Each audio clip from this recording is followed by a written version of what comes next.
வாழ்க்கை நன்மையினால நிரப்பப்படுவது உன்னால பார்க்க.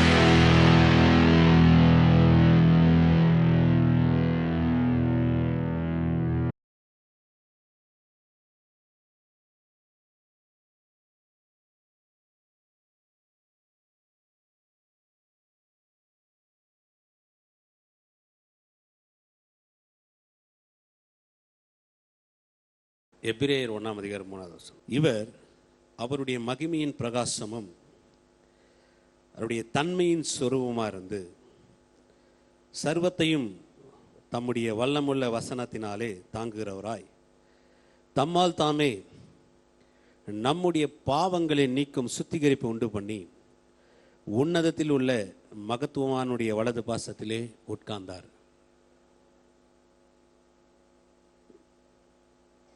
வார்த்தையினுடைய முக்கியத்துவம் என்ற தலைப்பின் கீழாக போதனை தொடர்ந்து பார்த்து வருகிறோம். கடவுளுடைய வார்த்தை ஏன் அவ்வளோ மேன்மைப்படுத்தப்பட்டிருக்குது?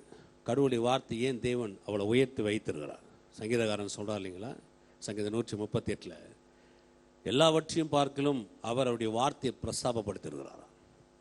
ஏன்னு சொன்னால், வார்த்தை ஒரு ஆவிக்குரிய வாழ்க்கையில் ஒரு ஜீவன் போன்ற. அதனால தான் எல்லாவற்றுக்கும் மேலாக அவர் அந்த வார்த்தையை பிரஸ்தாபப்படுத்தியிருக்கிறார் அப்படின்றார். சர்வத்தையும் அவருடைய வல்லமுள்ள வசனத்தினாலே தாங்குறாருன்னு சொன்னால், இந்த உலகத்தில் இருக்கிற எல்லாமே அவருடைய வசனம் தான் தாங்குது. இயற்கைகள், இந்த இயற்கை உலகக்குரிய காரியங்கள், சூரியன், சந்திரன், மரம், செடி, கொடி எல்லாமே அதுதான் தாங்குது. ஏன்னா சகலத்தை அவர் சிருஷ்டித்தார். சகல சிருஷ்டிப்புக்கும் ஆதாரம் என்ன அப்படின்னு பார்த்தீங்கன்னா அவருடைய வார்த்தை தான். அப்போ சகல சிருஷ்டிப்பையும் அவருடைய வார்த்தை தாங்குது அப்படின்னு சொல்லும் பொழுது, மனுஷனையும் அவர் தான் சிருஷ்டித்தார். எல்லா சிருஷ்டிப்புக்கும் மேலாக பிரதானமானவனாக, உகந்தவனாக, அவருடைய சாயலின்படியும் ரூபத்தின்படியும் மனுஷனை சிருஷ்டித்தார். சர்வத்தையும் அவருடைய வசனம் தாங்குன்னு சொன்னால், அது சகல சிருஷ்டிப்பையும் அவருடைய வசனம் தாங்குன்னு தான் அர்த்தம். அப்போ சகல சிருஷ்டிப்பையும் அவருடைய வசனம் தாங்குன்னு சொன்னால், மனுஷனை தாங்கிறது கூட யார் நினைக்கிறீங்க? அப்படி வசனம் தான் தாங்குது. அப்படி வசனம் இல்லைன்னா எதுவுமே தாக்க முடியாது. பாருங்கள், இப்போ முன்னாடி ஒரு புல்பீட் இருக்குது. இந்த புல்பீட் ஒரு வேதத்தை வச்சுக்கலாம், ஒரு நோட்ஸை வச்சுக்கலாம். அதுக்காக இது செய்யப்பட்டிருக்குது. இது மேலே கொண்டு முன்னாடி இருக்கிற அந்த பெரிய சப்பூப்பரை தூக்கி வச்சு பாருங்கள், தாங்காது, உடஞ்சி போயிடும், சுக்குநூறு ஆகிடும், நிற்காது அது. ஏன்னா அதில் புக்கை தாங்கும், அது தேவையான கொஞ்சம் ஒரு கூடுமான வெயிட்டை தாங்குமே தவிர, அதுக்காக எல்லா வெயிட்டையும் இது தாங்க முடியாது. எல்லா பாரத்தையும் இது ஏற்றுக்கொண்டு நான் நிற்கிறேன் அப்படின்னு சொல்ல முடியாது. கொஞ்சம் நேரத்துக்குள்ளே நீங்கள் பார்த்தீங்கன்னா அப்படியே விழுந்துடும், இல்லை உடஞ்சி போயிடும், ஒன்றும் இல்லாமல் ஆகிடும். இன்னைக்கு இந்த உலகம் அப்படி தான் பாருங்க. எல்லா பாரத்தையும் மனுஷன் தாங்க முடியும்னு நினைக்கிறான், முடியாது. அதுக்கான சாத்தியக்கூறே கிடையாது. மனுஷன் எல்லா பாரத்தையும் தாங்க முடியும்னு சொன்னால் நீங்கள் யோசிச்சு பாருங்க, இன்னைக்கு மனுஷன் கடவுளாக மாறிடுவான். அதனால தான் இயேசுவே சொல்கிறாரு மத்தேயு 11:28, வருத்தப்பட்டு பாரம் சுமப்பவர்கள் என்னிடத்தில் வாருங்கள், நான் உங்களுக்கு இளைப்பாறுதல் தருகிறேன். அப்போ பாரம் சுமக்கிறவளை கூப்பிட்ற, நீ பாரம் சுமக்காதப்பா, நீ பாரம் சுமக்க தேவையில்லை, நீ எதுக்கு பாரம் சுமக்கிற? நான் உன் தேவன், உன்னை சிருஷ்டித்தவர், இந்த வார்த்தையினால சர்வத்தையும் தாங்குகிறவர், வல்லமுள்ள தேவன். அவர் சொல்றாரு, நீ பாரத்தை சுமக்காத, நான் உன் பாரத்தை ஏற்றுக்கொள்கிறேன், நான் உன்னை லகுவாக்கி காமிக்கிறேன், என்கிட்ட வா, உன் பாரத்தை என்கிட்ட கொடுத்துருன்றாரு. பாருங்க, இந்த உலகம் ரொம்ப வித்தியாசமானது. பிசாசு அப்படியே இதுக்கு எதிர்ப்புறமா வேலை செய்வான். பிசாசு எப்படி வேலை செய்யறான் அப்படின்னு பார்த்தீங்கன்னா, முழு பாரத்தையும் மனுஷன் மேலே கொண்டு வந்து வைப்பான். கவலை, கண்ணீர், வேதனை, துக்கம், பண அழுத்தம், மன அழுத்தம், பிரச்சனைகள், எல்லா அழுத்தத்தையும் பாருங்க மனுஷன் மேலே கொண்டு வருவான். மனுஷன் என்ன ஆகிறான்னு பாருங்க, சுக்குநூறு ஆயிடுறான், தாங்க முடியாதவனா. பேப்பர் எடுத்து வாட்சி பாருங்களேன், கண்ணீர், வேதனை, தற்கொலைகள், விபத்துக்கள் எல்லாமே பாருங்க மனுஷன் அச்சுறுத்துது. சமீபத்தில் சின்ன ஒரு சர்வே ஒன்று பண்ணியிருக்காங்க நாட்டை குறித்து. 2050 நாடு எப்படி இருக்கும், 2050 எப்படி இருக்கும்னு அவன் பண்ண அந்த சர்வே நான் உங்களுக்கு சொன்னேன்னு வச்சுங்க, நிச்சயமாக சொல்கிறேன், உட்காந்து அழ ஆரம்பிச்சிருவீங்க. இப்போவே உங்களுக்குள்ள ஒரு கலக்கம் வந்துடும், பயம். பிள்ளைங்கள்லாம் என்ன ஆகுது, ஐயோ 2050 என்ன பாருங்க 20-15 இருக்கிறோம், 20-50னா இன்னொரு 35 வருஷம் சேர்த்துங்க. அதனால பெருசா யோசிக்காதீங்க.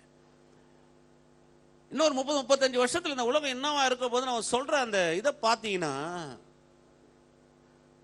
அதை வாசிக்கிற எந்த ஒரு மனிதனும் ஒரு நிமிஷம் அப்படியே தயங்கிடுவான். அதை வாசிக்கிற எந்த ஒரு மனுஷனும் நொறுங்கிடுவான், அப்படியே விழுந்துருவான். பாருங்க, ஐயோ இப்படி ஆயிடுமான்னு. ஏன்னா அப்படி இருக்குது. அப்ப மனுஷனை பாருங்க, எதுவுமே தாங்க முடியாதுன்றது மனுஷனுக்கு தெரியுது, நல்லா தெரியுது. சமீபத்தில் ஒருத்தரை பார்த்தேன் பாருங்க, நல்லா படிச்சுட்டு இருக்கிறாரு.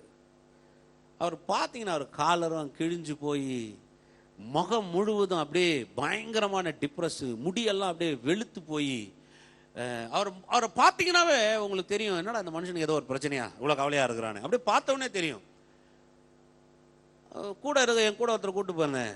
அந்த பாஸ் அவர்கிட்ட பார்த்தவொடனே சொன்னார், உங்களுக்கு ஏதோ ரொம்ப பிரச்சனை, பயப்படாதீங்க, பாஸ்கிட்ட சொல்லி ஜெபம் பண்ண சொல்றேன்னு. அப்படியே சொன்னார் பாரு அந்த மனுஷன். ஆமா, ரொம்ப டிப்ரெஸ். நிறைய படிச்சிருக்கிறாரு, நல்லா சம்பாதிக்கிறாரு, சொந்த வீடு இருக்குது, பிள்ளை மனைவி எல்லாம் இருக்குது. ஆனாலும் மனுஷன் பாருங்க தாங்க முடியல. அவனால ஏதோ ஒன்று அழுத்துது, ஒரு உள்ளுக்குள்ள ஒரு பயம் இருக்குது அந்த மனுஷனுக்குள்ள. என்ன ஏதோ ஒரு வகையில் அந்த மனுஷன் பாதிக்கப்பட்டிருக்கிறான். இந்த உலகம் அப்படிதான் இருக்குது பாருங்க.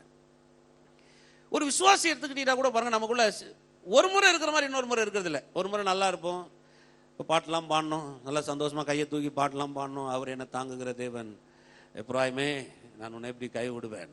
அதெல்லாம் சத்தியம் மாறாது. எத்தனை பேர் ஒத்துக்கிறீங்க? எது வேணாலும் மாறும், கர்த்தருடைய வார்த்தை மாறாது. ஆனால் ஒரு சில நேரத்தில் அப்படியே நொந்துடுறோம். ஐயோ என்னையா வேலை எப்படி இருக்குது, ஒரு வேலை என்ன ஆகிடுமோ, வரல இப்போ ஸ்கூல்லாம் திறக்குது, சீட்டு கிடைக்குமா பிள்ளைக்கு, இது வேற கம்மியாக மார்க் வாங்கியிருக்குது. எல்லாரும் வீட்லேயும் அந்த பிரச்சனை இருக்குது, என் வீட்டில் கூட இருக்குது. ஐயோ மார்க் இப்படி கம்மியாக வாங்கியிருக்குது, நான் எங்கே போய் இதுக்கு சீட்டை தேடுவேன், இதுக்கு எப்படி கிடைக்கும். ஏதோ ஒரு அழுத்தம் பாருங்க நமக்குள்ளே வந்துட்டே இருக்குது, ஏதாவது ஒன்று தாக்குது. ஒரு முறை ஏறுறோம், ஒரு முறை இறங்குறோம், ஒரு முறை சந்தோஷமா இருக்கிறோம், ஒரு முறை நமக்கு நாமே சொல்லிக்குவோம், பரவாயில்ல விடுங்க, கர்த்தர் உயிரோடு இருக்கிறாரு. அப்போ நீங்கள் சொல்கிறதுக்கு முன்னாடி கர்த்தர் உயிரோடு இல்லையா? பாருங்க, ஏதாவது ஒன்று நம்மளை தாக்குது, அழுத்துது.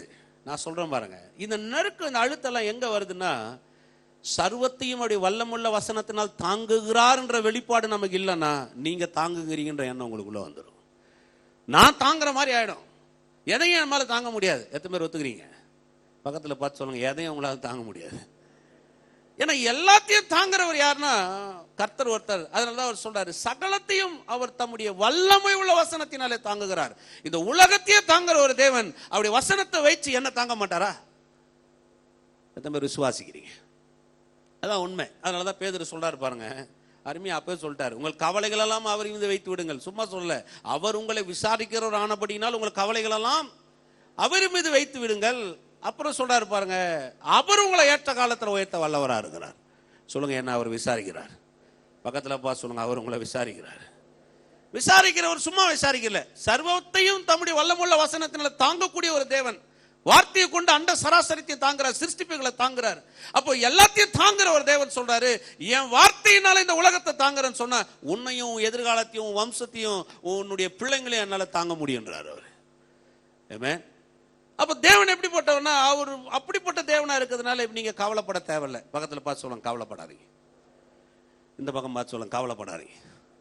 சரி, நீங்க கவலை தான் படுங்க, நானும் சொல்றேன், கவலைப்பட்டு தான். என்னத்தை மாத்திர போறீங்க சொல்லுங்களேன்? நீங்க கவலைப்படுறதுனால ஒன்றும் மாற்ற போறது கிடையாது. நீங்க அப்படியே ஓவரா அப்படியே கவலைப்பட்டு அப்படியே கண்ணீர் விட்டு அப்படியே பயந்து உங்க மேல தூக்கி எல்லா அழுத்தத்தையும் வச்சு அப்படியே நெருக்க போறதுல ஏதாவது மாற்ற போறீங்களா? ஒன்றும் மாற்ற போறது கிடையாது. ஏன்னா எல்லாத்தையும் மாத்துக்கிற ஒருத்தர் தான்.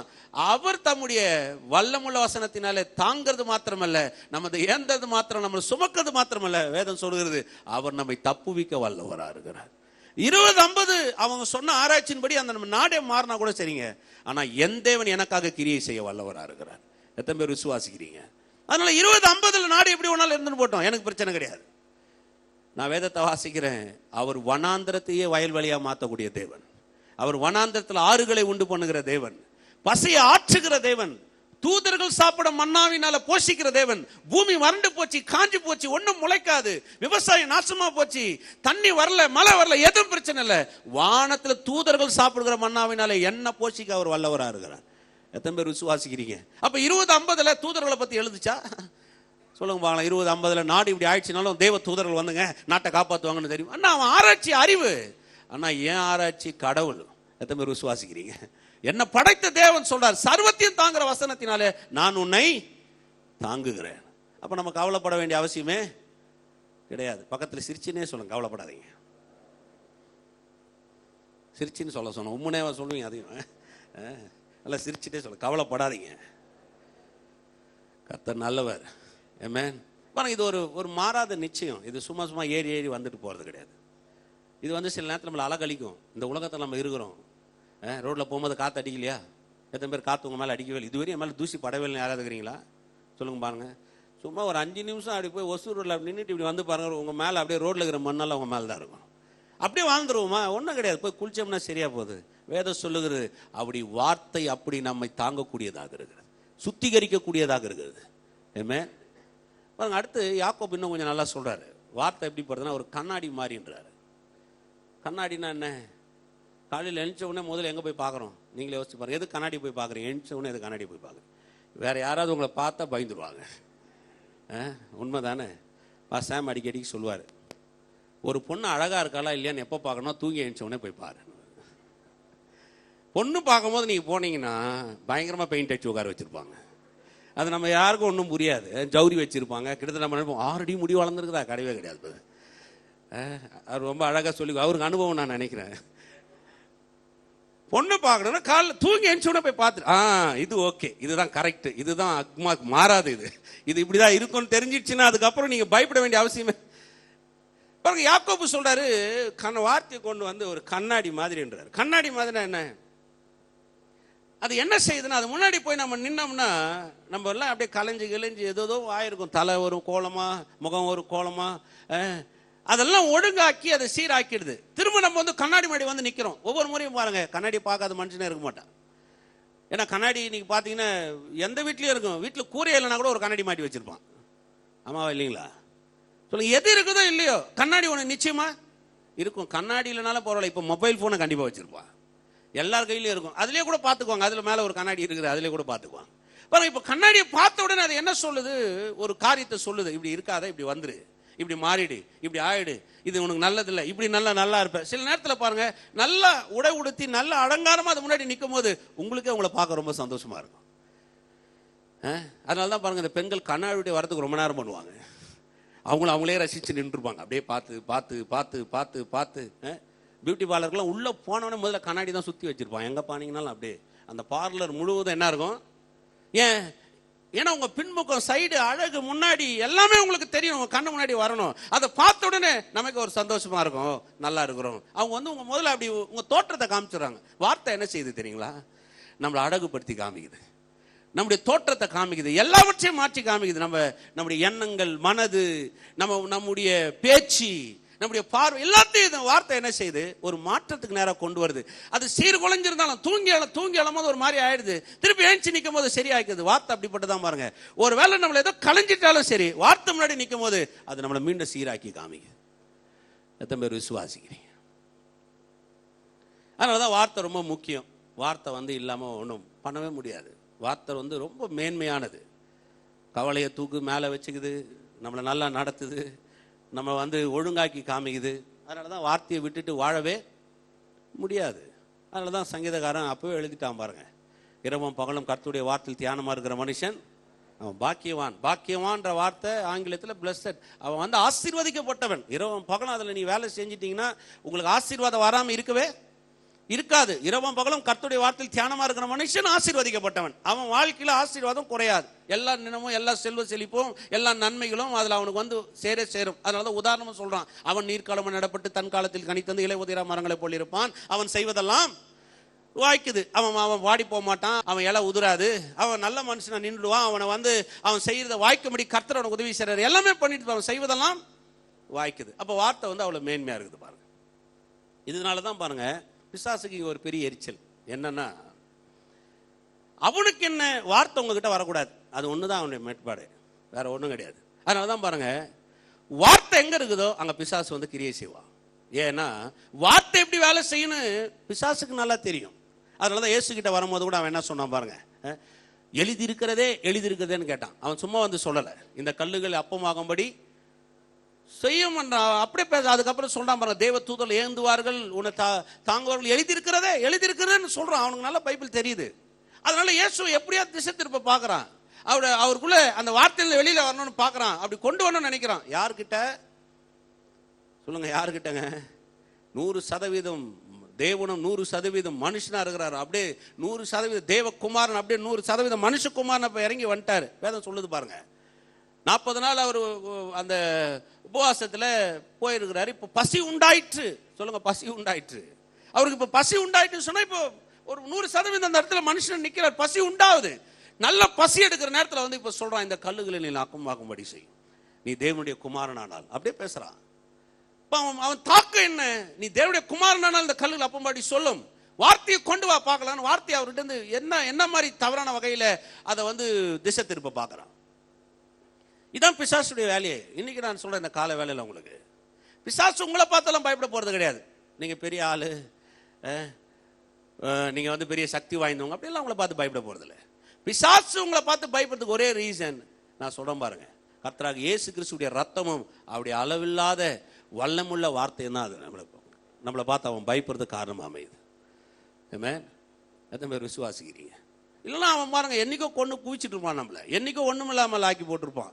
ஏன்னா அவன் வந்து நம்மகிட்ட ஒரு பயம், ஒரு எதிர்ப்பு எங்கே வருதுன்னு அங்கே தான் வருது பாருங்க. அதனால தான் வார்த்தையில் நல்ல அறிவை வளர்த்துக்கணும். மத்தேயு எழுதின சுவிசேஷம் 13ஆம் அதிகாரம் 18 வாசிக்கிறேன். ஆகையால் விதைக்கிறவனை பற்றி ஓமையை கேளுங்கள். ஒருவன் ராஜ்யத்தின் வசனத்தை கேட்டு உணராது இருக்கும்போது பொல்லாங்கன் வந்து அவன் இருதயத்தில் விதைக்கப்பட்டதை பறித்துக் கொள்ளுகிறான். அவனே வழி அறிக்கை விதைக்கப்பட்டவன். ஒருவன் ராஜ்யத்தின் வசனத்தை கேட்டு, சொல்லுங்க, ராஜ்யத்தின் வசனத்தை கேட்டு பாருங்க. இங்க இயேசு சொல்லும் போது வசனத்தை எங்க சொல்றாரு? விதைக்கு சம்பந்தமா பேசுறாரு.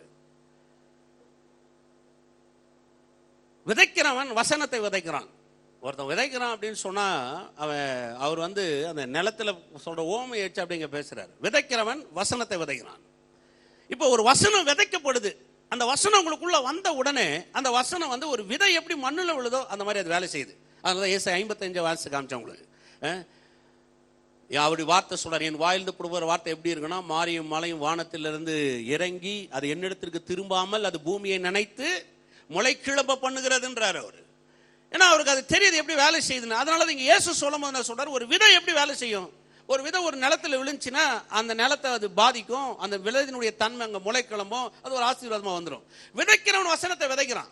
இப்போ வசனத்தை விதைச்ச உடனே என்ன சொல்றாரு? பொல்லாங்கன் வந்து, பொல்லாங்கன்னா சாத்தான், சாத்தான் வந்து அவன் இருதயத்தில் விதைக்கப்பட்டதை பறித்துக் கொள்ளுகிறான். சொல்லுங்க, இருதயத்தில் விதைக்கப்பட்டதை. இதனாலதான் நீதிமொழிகளை நீங்க வாசிச்சீங்கன்னா, என் மகனே எல்லா காவலோடும் இருதயத்தை காத்துக்கொள். ஏன்னா இருதயத்தில் விதைக்கப்பட்டதுக்கு மேலதான் அவன் கண்ணோட்டம் இருக்குது. ஏன் அவன் அவ்வளவு சீக்கிரம் வரான்? பொல்லாங்கன் ஏன் உடனே வரணும்? பொல்லாங்கனுக்கு அப்ப தெரியுது பாருங்க, சாத்தானுக்கு தெரியுது, வசனம் ஒரு மனுஷனுக்குள்ள இருதயத்தில் விதைக்கப்பட்டுட்டா அது அவனுக்குள்ள நிச்சயமா என்ன பண்ணும்? வேலை செய்யும். அந்த வசனம் நிச்சயமா அவனை ஒரு விதைக்குரிய தன்மையில் அவனை மாத்திரும் தெரிஞ்சதுனாலதான் அவன் என்ன பண்றான்? உடனே வரான். பொல்லாங்கன், சொல்லுங்க, பொல்லாங்கன். பாருங்க, நீங்க நினைக்கிறீங்க பொல்லாங்கன் உடனே வந்துன உடனே பிசாசு அப்படியே நேரம் வீட்டில் அப்படியே ரக்கையை பறந்துட்டு அப்படியே வாளோட 2 கோரப்பல்லோட கொம்போட வந்து நிப்பான்னு நினைச்சிடாதீங்க. பொல்லாங்கன் வந்துன்னு சொன்னா பொல்லாங்கன் வந்து டைரக்டா வர்றது கிடையாது. பொல்லாங்கன் என்ன பண்றான்? ஒரு வழியை வச்சிருக்கிறான். எப்படிப்பட்ட காரியத்தை வச்சிருக்கிறான்னு சொன்னா அப்படியே சொல்றாரு பாருங்க. 20 கற்பாறை இடங்களில் விதைக்கப்பட்டவன் வசனத்தை கேட்டு உடனே அதை சந்தோஷத்தோட ஏற்றுக்கொள்கிறான். வசனத்தை கேட்டு சந்தோஷத்தோட ஏற்றுக்கொள்கிறான். பாருங்க, வசனம் எப்பவுமே ஒரு நல்ல சந்தோஷம். எத்தனை பேர் விசுவாசிக்கிறீங்க? வசனம் நீங்க சாதாரணமா நினைக்கிற மாதிரி இல்லைங்க. வசனம் வந்த உடனே முதல்ல உங்களுக்குள்ள ஒரு குதூகலத்தை, ஒரு சந்தோஷத்தை, ஒரு மகிழ்ச்சியை, ஒரு ஆனந்தத்தை, ஒரு களிப்பை இதெல்லாம் உள்ள ஏற்படுத்தும் வசனம். சும்மா வேலை செய்யாது. வசனம் வந்து நீங்க நினைக்கிற மாதிரி வசனம் அப்படியே உம்முன்னு இருக்காது. நீங்க வசனத்தை வாசிக்க வாசிக்க வாசிக்க அது என்ன பண்ணுதுன்னா ஒரு சந்தோஷத்தோட உங்களுக்குள்ள ஒரு கிரியை செய்ய ஆரம்பிச்சிடும். உங்களுடைய துக்கத்தை மாத்தம், உங்களுடைய கவலைகளை மாத்தம், முக பாவனையை மாத்தம். நிறைய சிரிப்பு வரும், உள்ளுக்குள்ள ரொம்ப ஆனந்தம் வந்துடும். ஆமென். எத்தனை பேர் அந்த மாதிரி என்ஜாய் பண்ணிக்கிறீங்க பைபிள் வாசிக்கும் போது? பைபிள் அந்த மாதிரி ஒரு இன்பமானது பாருங்க. அதை வாசிக்க வாசிக்க வாசிக்க வாசிக்க ஒரு சந்தோஷம் வரும். சந்தோஷம் எப்படிப்பட்டதுன்னா, இப்படி இருக்கிற வாழ்க்கை வசனத்துக்கு ஏற்றாப்போல உங்களை கர்த்தர் கொண்டு போறாருன்றதை அப்படி மாத்தம். சந்தோஷத்தோட ஏற்றுக்கொள்கிறான். ஆகிலும் தனக்குள்ள வேறில்லாத கொஞ்ச காலம் மாத்திரம் நிலைத்திருக்கிறான். வசனத்தின் நிமித்தம் உபத்திரமும் துன்பமும் உண்டான உடனே இடர்கள் அடைவான். வசனத்தின் நிமித்தம், சொல்லுங்க, வசனத்தின் நிமித்தம் 2 விஷயம் வருது. ஒன்னு உபத்திரமும், இன்னொன்னு துன்பம். பாருங்க, இந்த உபத்திரமும் துன்பம் என்னன்னு பாத்தீங்கன்னா, பொல்லாங்கன் வந்து சொல்லப்படுது இல்லைங்களா? பொல்லாங்கன் டைரக்டா வர்றது கிடையாது. அப்படியே வந்து நான் சொன்னேன் இல்லைங்களா, 2 ரக்கை எடுத்துன்னு 2 கொம்பு வச்சு கோரப்பல்லு வச்சுன்னு அப்படியே வாளோட வந்து நான் தான் பிசாசு முன்னாடி நிக்க போறது கிடையாது. பொல்லாங்கன் எப்படி வரான் அப்படின்னு பாத்தீங்கன்னா, உபத்திரவத்தை கொண்டு வரான். பொல்லாங்கன துன்பத்தை கொண்டு வர. உபத்திரவம் துன்பம் சொன்னா உங்க எண்ணங்கள் அப்படியே திசை திருப்புறான். இப்ப பாருங்க, வசனம் வந்து இருதயத்தில் வருது. இப்ப இருதயத்தில் இருக்கிற வசனம் வேலை செய்யணும், அது வேர் பிடிக்கணும். இப்ப அது வேர் பிடிக்கணும் சொன்னா முதல்ல அது உங்களுக்குள்ள பற்றி கொள்ளணும். பற்றி கொள்ளணும், அது வேர் பிடிக்கவே பிடிக்காது. உங்களுக்குள்ள பற்றி கொள்ளணும். அவன் பறித்து கொள்ள நினைக்கிறான், அது பற்றி கொள்ளக்கூடாதுன்றதுக்காக பறித்து கொள்ள நினைக்கிறான். உடனே அவன் என்ன செய்யறான்? உபத்திரவத்தை கொண்டு வரான், துன்பத்தை கொண்டு வரான். எந்த உபத்திரமா இருக்கலாம், எந்த துன்பமா இருக்கலாம்.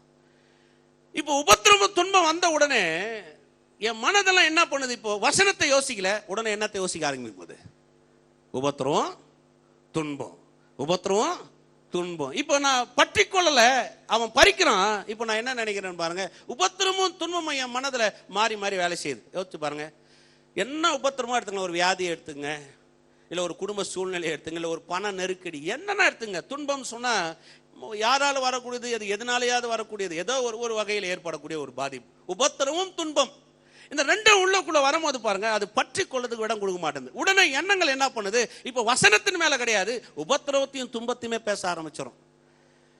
எனக்கு ஏன் இப்படி நடக்கணும்? கர்த்தர் உண்மையில இருக்கிறாரா? உண்மையில அவர் என்ன நேசிச்சார்னா இப்படி ஆகுமா? அவர் ஒருவேளை என்ன உண்மையிலே நேசிக்கிறது மெய்தானா? ஏன் எனக்கு மட்டும் இவ்வளவு துன்பம், எனக்கு மட்டும் ஏன் இவ்வளவு உபத்திரவம், இது இப்படிதானே உடனே உள்ளுக்குள்ள வேலை செய்யுது. இப்ப பிசாசு எங்க வந்தான்னா வசனத்தின் நிமித்தம். சொல்லுங்க, வசனத்தின் நிமித்தம். வசனத்தின் நிமித்தம் சொன்னா உங்களுக்குள்ள விதைக்கப்பட்ட வசனம் வந்து துன்பத்துக்குரிய வசனம் இல்ல, உபத்திரத்துக்குரிய வசனம் இல்ல. உங்களுக்குள்ள வந்திருக்கிற வசனம் சந்தோஷத்துக்குரிய வசனம். சொல்லுங்க, சந்தோஷத்துக்குரிய வசனம், உங்களை களிப்பாக்குற வசனம், உங்களை நன்மையாக்குற வசனம். இப்ப அந்த வசனம் உள்ள வந்த உடனே, இப்போ வசனத்தின் நிமித்தம் சொன்னா அந்த சந்தோஷத்தோடு நீங்க ஏற்றுக்கொண்டிருக்கிற உங்களை மாற்றி அமைக்கக்கூடிய எண்ணங்கள், இப்ப அதுக்கு அப்படியே எதிராக பிசாசு வந்து என்ன செய்யறான்? உபத்திரத்தை துன்பத்தை ஏற்படுத்தி, இப்போ வசனத்தின் நிமித்தம் சொன்னா வசனத்துக்கு எதிராக. சொல்லுங்க, வசனத்துக்கு எதிராக. இப்ப வேலை என்ன? வசனத்துக்கு எதிராக வேலை செய்யறான். இப்ப வசனத்தின் நிமித்தம் சொன்ன உடனே நீங்க தெரிஞ்சுக்கலாம், அப்ப வசனம் துன்பத்துக்கு எதிரானது, வசனம் உபத்திரவத்துக்கு எதிரானது. எத்தனை பேர் விளங்குது? அப்ப வசனம் என்ன செய்யுதுன்னு பாத்தீங்கன்னா, இந்த துன்பத்தையும் உபத்திரவத்தையும் ஜெயிக்கக்கூடிய வல்லம் உள்ளதா இருக்குது. எத்தனை பேர் விளங்குது? நம்ம என்ன யோசிப்போம்? வசனத்தின் நிமித்தம் உபத்திரவம் வருதுன்னா நம்ம யோசிச்சிருவோம், ஐயோ எதுக்கு வசனத்தை கேட்கணும்? சொல்லுவாங்க இல்லைங்களா, சில நேரத்தில் ரொம்ப கத்துட்டு நெருங்கினா பிரச்சனை வந்துடும் பிரதர், நிறைய நெருங்கக்கூடாது, கர்த்தரை சும்மா அளவோட வச்சுக்கணும்வாங்க. அளவோட வச்சுக்கிட்டீங்கன்னா நீங்கள் யோசிச்சு பாருங்க. இப்படி வாங்க, இன்னும் கொஞ்சம் நல்லா சொல்கிறேன். வசனத்தின் நிமித்தம் துன்பத்தையும் உபத்திரவத்தையும் கொண்டு வரக்கூடிய பிசாசுக்கே அவ்வளவு வல்லமை இருக்கும்னு சொன்னா, அந்த உபத்திரவத்தையும் துன்பத்தையும் ஜெயிக்கிற வசனத்தை, சர்வத்தையும் தாங்குற வல்லமுள்ள வசனத்தை உடைய ஆண்டவர் எவ்வளவு பெரியவரா இருப்பார் நினைச்சு பாருங்க. எத்தனை பேர் விளங்குது? ஒரு பேருக்கு நல்லா விளங்கிச்சு, கை தட்டினார் அவரு. சிலருக்கு விளங்குறது கொஞ்சம் கஷ்டமாயிடுது. அது உபத்திரவத்தையும் துன்பத்தையும் கொண்டு வரக்கூடிய பிசாசுக்கே, வசனத்தின் நிமித்தம் கொண்டு வர பிசாசுக்கே அவ்வளவு வல்லமை இருக்கு. உபத்திரவத்தை கொண்டு வரான், துன்பத்தை கொண்டு வரான், உங்களை டார்ச்சர் பண்றான், எல்லாம் பண்றான்னு சொன்னா, அந்த உபத்திரவத்தையும் துன்பத்தையும் ஜெயிக்கக்கூடிய வசனத்தை, ஜெயிக்கிற வசனத்தை தராரு, அவர் எவ்வளவு பெரிய வல்லம் உள்ளவரா இருப்பாரு. அல்லேலூயா. பக்கத்துல பார்த்து சொல்லுங்க, உபத்திரத்தை விட, உங்க துன்பத்தை விட சர்வத்தையும் தாங்குற அப்படி வல்லம் உள்ள வசனம் மேன்மையானது. ஆமென். எத்தனை பேர் விளங்கிடுச்சு? அப்ப நான் பயப்பட வேண்டிய அவசியமே. அப்ப நீங்க தெரிஞ்சுக்கலாம், உபத்திரம் துன்பம் வந்துச்சுன்னா பிரச்சனை கிடையாது. இப்போ வசனத்தின் நிமித்தம் வந்திருக்குது, அதனால வசனத்தை வச்சு அதை ஜெயிக்கலாம். அதுக்கு அடுத்து சொல்றாரு பாருங்க, 22. முள்ளுலகங்களில் விதைக்கப்பட்ட வசனத்தை கேட்கிறவனா இருந்தும் உலக கவலையும் ஐஸ்வர்யத்தின் மயக்கமும் வசனத்தை நெருக்கி போடுகிறதுனால் அவனும், பாருங்க அடுத்து சொல்றாரு, நெருக்கி வசனத்தை நெருக்கி போடுகிறதுனால். சொல்லுங்க, வசனத்தை நெருக்கி போடு. பாருங்க, நெருக்கி போடுகிறதுன்னு சொன்னா டவுன் பஸ்ல போற மாதிரி, இல்லைன்னா டிக்கெட்டை புக் பண்ணாம ஜென்ரல் கம்பார்ட்மெண்ட்ல போற மாதிரி. எத்தனை பேர் அதில் போயிருக்கீங்க? பாருங்க, நாங்கள் இருந்த ஊரில் ஒரு ட்ரெயின் ஒன்று போவோம், அது பேர் ஜோலார்பேட் எக்ஸ்பிரஸ். காட்பாடியிலேருந்து சென்னைக்கு டெய்லி காலையில் 5 மணிக்கு கிளம்புது. அது 9 மணிக்கெல்லாம் சென்னைக்கு போயிடும். வேலை முடிச்சுட்டு திருப்பி 6 மணிக்கு அதில் ஏறினீங்கன்னா ராத்திரி 8 to 9 மணிக்கெல்லாம் வீட்டில் சேர்த்து விட்ருவோம். அதனால அந்த ட்ரெயினில் போகிறது மகா கொடுமை. நான் கொஞ்ச நாள் வந்து அங்கேருந்து இந்த காலேஜ் அங்கே படிச்சுன்றதுனால சில நேரத்தில் ரெகுலராக அந்த ட்ராவல் பண்ண வேண்டியது இருந்துச்சு. பாருங்க, பைபிள் காலேஜ் படிச்சு காட்பாடி வந்துட்டு போவேன் நான். எப்படி இருக்குன்னு பார்த்தீங்கன்னு வைங்களேன், அந்த ட்ரெயின் போக போக போக போக போக ஒருத்தர் அப்படி நெருக்கி நிற்பாங்க பாருங்க. அப்படி 4 பேர் உட்கார சீட்டில் கிட்டத்தட்ட ஒரு 12 பேர் உட்காந்துப்பாங்க. அப்படியே கொஞ்சம் மச்சான் மாமா அப்படியே லைட்டாக அப்படியே இறக்கி அப்படியே அப்படியே உட்காந்து. நிக்க முடியாது, சந்தில நிக்க முடியாது, எங்க நிக்க முடியாது, எழுந்து போனோம்னா கூட வாய்ப்பே கிடையாது. நெருக்கிறதுன்ற போது பாருங்களா அப்படியே வெறுப்பா இருக்கும், சட்டெல்லாம் நினைச்சிரும், எப்படா வரும்ன்றோம். ஒருத்த கையை தூக்கி மூஞ்சில அடிப்பாங்க, மேலே அடிப்பாங்க. மேலே அந்த பர்த் பார்த்தீங்கன்னா 4 பேர் உட்காரத்துல அதில் ஒரு 10-15 பேர் தொங்கின்னு கிடப்பான். சூட் கேஸ் வைக்கிற இடத்துல கூட ஏறி பத்துன்னு இருப்பான். நிற்க முடியாது, போக முடியாது. அந்த மாதிரி நீங்கள் போயிருக்கீங்களான்னு எனக்கு தெரியல. இப்போ கூட இருக்குது அந்த ட்ரெயின், ஜோலார்பேட் எக்ஸ்பிரஸ். போகிறதுனா ஒரு முறை போயிட்டு வாங்க. காட்பாடியிலேருந்து சென்னை காலையில் கிளம்பு 5 மணிக்கு நான் கிளம்புது, 5:50க்கு 5க்கு கிளம்புது. இப்போ டைம் மாற்றிருக்காங்களான்னு எனக்கு தெரியல. ரொம்ப கொடுமையாக இருக்கும் பாருங்க. நெருக்கிறதுன்னு சொல்லும் போது நம்மளை வந்து ஒரு நிம்மதி இல்லாமல் ஆக்குறது. 2 காரியத்தை சொல்ற வசனத்தை நெருக்குதுன்னும் போது என்னன்னா, உள்ள வசனம் வந்துருச்சு, இப்போ வசனம் வந்து பரவிடும், வசனம் மேலே வந்துடும், வசனம் வேலை செஞ்சிடும். இது பிசாசுக்கு தெரிஞ்சோன்னா 2 காரியத்தை கொண்டு வரான் இங்கே. ஒன்று வந்து உபத்திரவம் துன்பம் எது கொண்டு வரான்னா, வேர் பற்றக்கூடாதுன்னு கொண்டு வரான். வேர் பிடிக்கலன்னா நீங்கள் காஞ்சி போன மாதிரி ஆயிடும், உங்கள் வசனத்தை எடுக்கணும். 2வது நெருக்கிறத கொண்டு வரான். இது நெருக்கிறது எப்படிப்பட்டதுன்னு பார்த்தீங்கன்னா, அது வந்து படரக்கூடாது, வளரக்கூடாது. அதுக்கு 2 காரியத்தை செய்யறான். ஒன்று வந்து உலக கவலை, இன்னொன்று வந்து ஐஸ்வர்யத்தின் மயக்கம். உலக கவலைன்றது என்னன்னு பார்த்தீங்கன்னா, எப்போ பார்த்தாலும் பாருங்க இந்த ஆவிக்குரிய ஆட்கள் சரீரத்துக்கான காரியத்தை யோசிச்சுட்டு இருப்பாங்க. சரீரீதியான எண்ணங்களாவே இருக்கும், சரீரத்துக்குரிய பேச்சா இருக்கும். உலக கவலைன்னு சொன்னா இந்த உலகத்தில் நடக்கிறத நம்மளை பத்தி யோசிக்குவாங்க. உலகத்தில் ஒன்று நடந்துருச்சுன்னா உடனே அது நம்ம குடும்பத்தில் நடந்துருமோ, ஒருவேளை அப்படி ஆயிடுமோ, ஒருவேளை இப்படி ஆயிடுமோ. உலகத்தில் நடக்கிற சம்பவங்கள், உலகத்தில் இருக்கிற கவலைகளை தங்க கவலைகளை மாற்றிக்குவாங்க. 2வது ஐஸ்வர்யத்தின் மயக்கம். ஐஸ்வர்யத்தின் மயக்கம் எப்படிப்பட்டதுன்னு சொன்னீங்கன்னா, பணத்தை குறித்து ஒரு சரியான அறிவு இல்லைன்னா வரும் பாருங்க. சொல்லுவாங்க பணமும் கடவுளும் ஒன்றுன்னுவாங்க. பணமும் கடவுளும் ஒன்றா சொல்லுங்க பார்க்கலாம். நிறைய பேர் சொல்லுவாங்க கடவுளும் பணமும் ஒன்றுங்க. ஐயோ, கீழே உணிச்சுன்னா தொட்டு மூடுவான், கால் போட்டுருச்சுன்னா அதை எடுத்து கண்ணெல்லாம் ஊற்றிக்குவான். பார்த்துறீங்களா? காலில் உங்கள் நோட்டு ஒரு 100 ரூபா நோட்டு காலில் போட்டுச்சுன்னா உடனே என்ன பண்ணுவான், கண்ணில் எடுத்து. ஏன்னா கடவுளுங்க, கடவுள் கிடையாது. யார் சொன்னது பணம் கடவுள்னு?